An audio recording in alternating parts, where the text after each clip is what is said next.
Mile High by Liz Tomforde.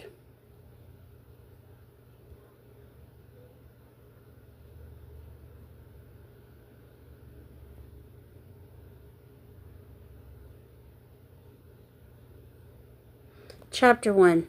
Zanders. I love road games. I hate road games. Madison pulls a suitcase out of the back of my Mercedes-Benz G-Wagon, my newest purchase before striking on his chute jacket. You hate them for the exact reason why I love them so much. I lock my car, throw my keys in my bag, and take a deep breath as Chicago's crisp fall air fills my lungs. I love hockey season, and this week is the start of hockey season on the road. Why? Because you have girls lined up waiting to see you in every city we visit, whereas the only woman I want to see is my wife, who is here in Chicago with my daughter and newborn son. Exactly. I pat Madison on the shoulders as we enter the private airport entrance at O'Hare, here at O'Hare International. We show our IDs to the security before being let out into the tarmac. Did we get a new plane? I stop in my tracks, cocking my head at the new bird with their team logo on the tail. Seems like it. Addison absent-mindedly adds, looking down at his phone. How's Logan doing? I ask in reference to his wife, whom I know he's texting right now. He's obsessed with her. He's never not texting her. She's a badass, man. Madison's voice drips with pride. MJ is only a week old and she's got his schedule down. No surprise there. Madison's wife, Logan, is one of my closest friends and probably the most capable person I know. They're my only friends who have kids, but their family of 4 has become my extended family. Their daughter calls me Uncle Z, and I refer to their kids as my niece and nephew, regardless of the lack of blood ties between us. Their dad is my best friend and practically my brother at this point, which wasn't always the case. Eli Madison was once my most hated rival while we were growing up. We were both raised in Indiana, playing travel hockey for 2 different teams. He was the golden boy who got everything he ever wanted, and it annoyed the shit out of me. His life was perfect, his family was perfect, and mine was anything but. Then he went on to play for the University of Minnesota while I played for Ohio State, and our childhood rivalry turned into a heated 5 years of college hockey. I had some family stuff going on at the time, and I took all my anger out on the ice. Madison ended up being the recipient of my shit when I threw him into the boards. With a dirty hit early in our college years. I fucked his ankle up enough to pull him out of his sophomore season and subsequently the NHL draft. Ironically enough, I also had to sit out my sophomore year thanks to a few classes I was failing. He hated me for it, and I hated myself for a whole lot of other reasons. Then I started going to therapy. Religiously, I worked on my shit, and by our senior year, Madison and I were the best of friends. We still played for different teams, but we respected each other and found common ground through our mental health struggles. He dealt with anxiety and panic attacks, and I dealt with so much bitter anger it would result in panic attacks simply because it would consume me, blinding me from reality. And as fate would have it, Eli Madison and I landed on the same team here in Chicago, playing professional hockey for the Raptors. This season is the start of my 7th pro year, and I couldn't imagine playing anywhere else. Which is why I need to make sure I get re-signed when my contract is up at the end of the season. Scott, did we get a new plane? I asked one of our team managers walking ahead of us. Yeah, he calls over his shoulder. All the Chicago pro teams did. New charter company, new plane. Some big deal they signed with the city. New planes, new seats, new flight attendants. I suggestively add. We always had new flight attendants, Madison chimes in, and they all tried to sleep with you. I smugly shrug my shoulders. He's not wrong and I'm not ashamed, but I don't sleep with women who work for me. It gets messy, and I don't do messy. That's the other thing that's new. Our team manager shouts back. Same flight crew for the whole season, same pilots, same flight attendants, no more random crew members coming on and off our airplane and asking for your autographs. Or asking to get into your pants. Madison shoots me a pointed look. It's in mind. My phone dings in my suit pant pocket. Pulling it out, and I find 2 messages.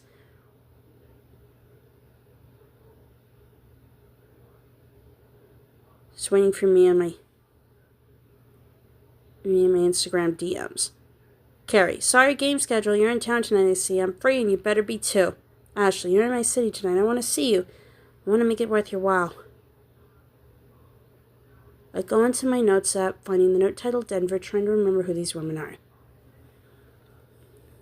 Apparently, Carrie was the great lay with a fantastic rack, and Ashley gave one hell of a blowjob. It's going to be hard to choose where I want my night to take me. Then there's the option of going out and seeing if I can widen my Denver monster with some new recruits. We going out tonight? I ask my best friend as we ascend the stairs onto our new plane. I'm grabbing dinner with a buddy from college. My old teammate lives in Denver. Ah, shit, that's right. Well, after, let's grab some drinks. I'm having an early night. You always have an early night, I remind him. All you want to do is hang in your hotel room and call your wife. The only time you go out with me is when Logan makes you. Well, I have a 1-week-old son, so I guarantee that I'm not going out tonight. I need some sleep. How's the MJ? Scott asks at the top of the stairs. Cutest little shit. Madison pulls out his phone to show off the countless pictures he sent me over the week. Already 10 times more chill than when Ella was as a newborn. Stepping in front of them, I walk into our new plane, taken aback by how amazing it is. It's completely brand new with custom carpet seats and our team logo plastered everywhere. Bypassing the front half of the plane where the coaches and staff sit, I make my way to the exit now where Madison and I have sat for years now.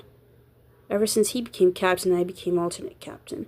We run every aspect of this team, including where we sit on the plane. Veterans sit in the exit now, and as your seniority on the team falls, the further back you sit with rookies all the way in the last row. Absolutely fucking not. Absolutely not, I quickly state, finding our second-year defenseman Rio sitting in my seat. Get up, I was thinking. Rio begins, his goofy-ass grin taking up his entire face. New plane, maybe new seats. Maybe you and Madison want to sit in the back of the plane with the rookies this year? Fuck no, get up. I don't care if you're not a rookie this season. I'll still treat you like one. His curly hair falls over his dark green eyes, but I can still see them shining with amusement as he tests me. Little fucker. He's from Boston, Massachusetts, an Italian mama's boy who likes to test my patience, but almost every time he opens his damn mouth, I end up laughing. It's pretty fucking funny, I will say that. Rio, get out of our seats. Madison commands from behind me. Yes, sir. He quickly stands snagging his boombox from the next seat over and hurries to the back of the plane where he belongs. Why does he listen to you and not me? I'm 10 times more intimidating than you. Maybe because you take him out whenever I'm on the road and treat him like a little wingman, whereas I'm his captain and keep the line clear. Maybe if my closest friend would come out with me, I wouldn't have to recruit a 22-year-old to be my backup when we're out in the town. Throwing my bag in the overhead bin, I take the seat closest to the window. Fuck no! Madison stands staring down at me. You had the window last year. You're in the aisle seat this season. I look at the seat directly next to mine and back to him. I get motion sickness. Madison bursts into a fit of laughter. No, you don't. Stop being a little bitch and get up. I unwillingly move to the next seat over, each row on this plane only having 2 seats on either side of the aisle. A couple of other longtime vets sit us. Pulling my phone, I reread the message from the girls in Denver, contemplating how I want my night to go. Would you go for a great lay, a mind-blowing, or take your chances with someone new? Madison completely ignores me. All 3? I answer for him. I may be able to swing that. Another text comes through. This time it's a group message from our agent, Rich.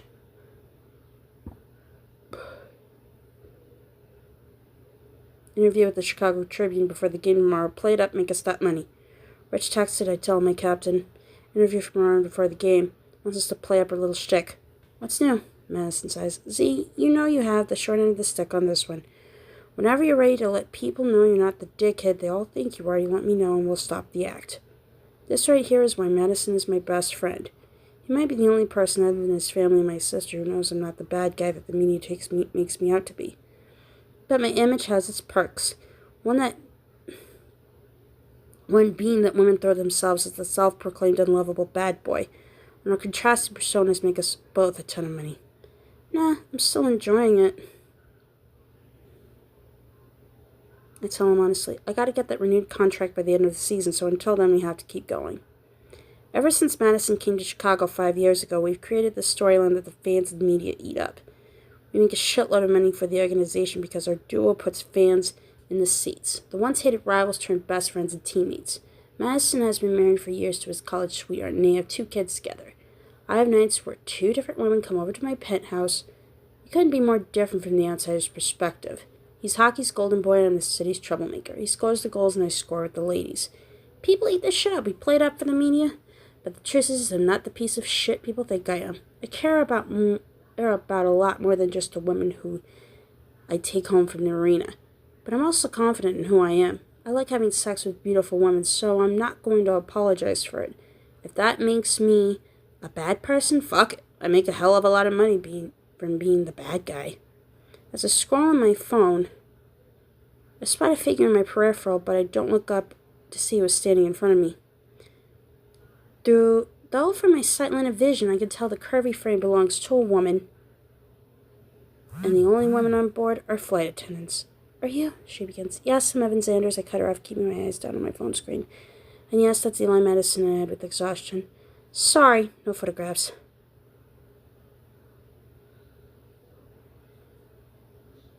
This happens almost every night. The new flight crew drools over meeting professional athletes. It's a bit annoying, but it's part of the job being recognized as much as the two of us are. Good for you, and I don't want your autograph. Her tone is entirely unimpressed. What I was going to ask is, are you ready to give me your exit route briefing? Finally, I look up at her. Blue green is piercing and pointed. Her hair bounces with chest as curls, unable to be tamed.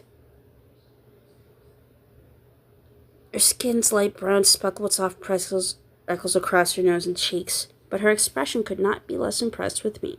Not that I give a fuck. My eyes wander her body. Her tight work uniform hugs every curve of her full frame. You do realize you're in the exit row, right, Evan Zanders?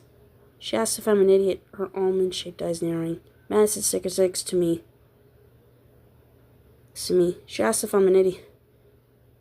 Madison snickers next to me, that neither one of us ever hearing a woman speak to me with such disdain. My arms swirling to slut's not backing down. A little shocked that she just spoke to me that way. Yes, we're ready, Madison answers for me. Go for it. She gives her spiel and I zone out. I've heard this more times than I could count, but it's some legal thing they have to tell us before every flight, I guess.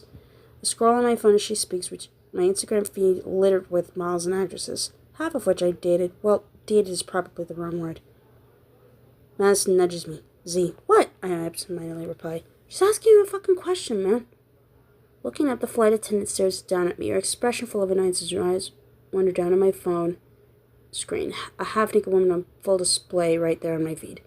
I would be willing to...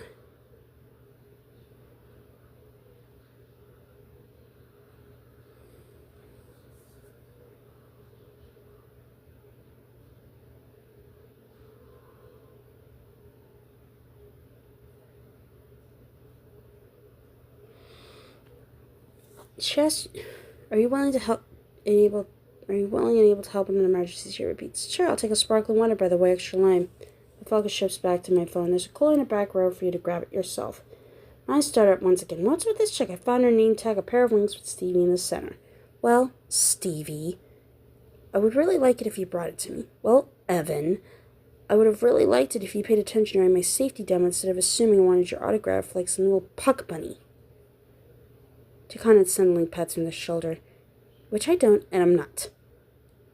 You sure about that, sweetheart? My smug smile overtakes my face as I lean forward in my seat closer to her. Could be worth a pretty penny for you. Gross. Her face contorts with disgust. Thanks for listening, she says to Madison before taking off towards the back of the plane. I can't help but turn around and watch her in shock. Her round hips sway, taking up more space than the other flight attendants I've seen on board, but her little pencil skirt dips in at the waist. So, Stevie is such a turtle bitch. No, you're just a turtle asshole, and she called you on it.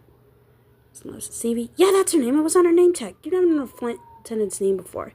Since voice was like accusation, but clearly she could give two shits about you, my friend. At least she's off the plane next flight. No, she's not, Addison reminds me. Same flight crew for the whole season. Remember what Scott said? Fuck, that's right. You never had the same girls on board for an entire season. I like her already, only because she doesn't like you. This is going to be fun to watch.